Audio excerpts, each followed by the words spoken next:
Today's topic is going to be Heidegger's concept of truth and Jean Piaget's ideas about egocentric language and the egocentric stage in childhood development. So I'll begin with the egocentric stage and the corollary idea, egocentric language. Have you ever seen children playing with objects and kind of talking to themselves, but not actually talking to anyone? The phrase that's used to describe that is soliloquizing. If you recall some of Shakespeare's characters who come out and give these soliloquies in front of the audience, where the soliloquies are really expressions of their own internal.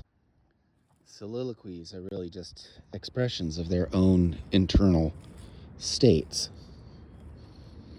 Something like that is going on in Piaget's description of egocentrism, and what he takes egocentrism to be. To give a concrete example, suppose there's a child who has a stuffed animal. Maybe the child attributes sadness to the animal. There's this way in which when the child says, the dog is sad, if it's a stuffed animal of the dog, that he is projecting his own internal states onto the stuffed animal. That is another aspect of egocentrism. Much like Shakespeare's characters who project their internal states out in their soliloquy to the audience,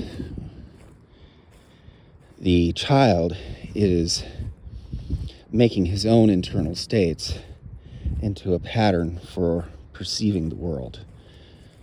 And all of us do that to some extent. We filter the world through our concepts, through our emotional states, etc.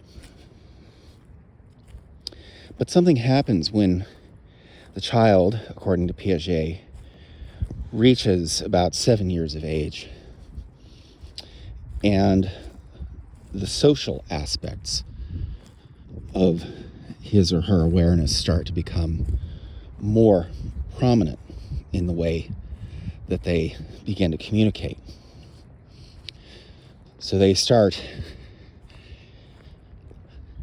communicating more with people in a more direct way, and their communication involving social relations becomes a way of developing their intellectual abilities. So somewhere between that egocentric stage and the social stage, it seems to me, must involve a shift somewhere that might open up toward the idea of objectivity or scientific thinking at some point in the future, in which you have to be able to let go of your own presuppositions, your own prejudgments, let go of the way that you are perceiving things, and open up your awareness of seeing things as they are, taking things as they are, experiencing things as they are, because your own presuppositions about people and the way they might be encountering you might be radically different than what you might suppose. Now, there's an analog to this in Heidegger's concept of aletheia, which translates as truth. Heidegger emphasizes that aletheia should be understood as disclosure, as an opening up of the thing to us. And it's only when we can grasp the thing as disclosing itself, revealing itself to us, that we have a genuine path toward truth. You can put these two concepts together and think about aletheia as kind of a root concept, a concept that might be a way of thinking about the fundamental concept of truth that underlies the other layers of interpretation we put upon it. So if we accept that at its very core, aletheia is about the disclosure of things. And so it's fundamentally, in a way, you could say, all about setting aside certain egocentric tendencies that we have in approaching the world and letting the world approach us, disclose itself to us as it is. Now, the thing that complicates this, the thing that complicates the notion of scientific objectivity, is that we can never fully lose all of our presuppositions.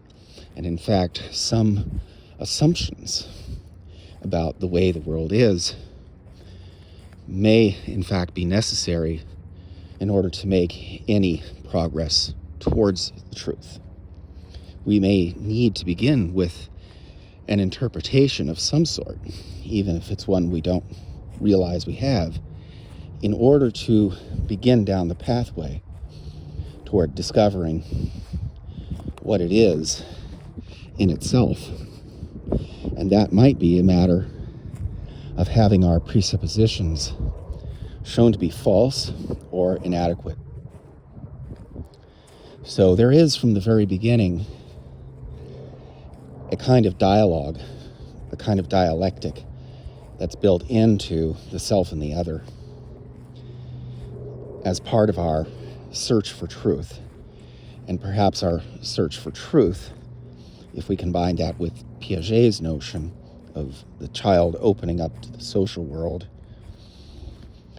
may all be part of connecting with the world, can be understood as a social need, as one of our basic drives, rooted in our biology, perhaps,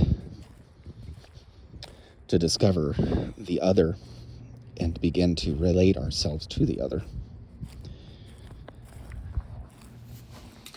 I would like to talk about the relationship between logic and reason in the Critique of Pure Reason by Immanuel Kant. Kant describes logic as the form of thought. By that he means a form of thinking that is abstracted from all particulars so that only the form of thought remains, which allows us to think about logic as something abstracted from any particular judgments, any particular references to any particular things, and in fact as abstracted from language and the project of generating reference and meaning from language. What logic has to do with, for Kant, in the Critique of Pure Reason, is simply the idea that logic has a formal aspect, and it is by virtue of that formal aspect that it can be thought of as having its own internal rules. Those rules are the so-called rules of thought. They are the rules of consistency and validity. They are the rules that allow for inferences to appear valid. They allow for one premise to follow from a set of other premises.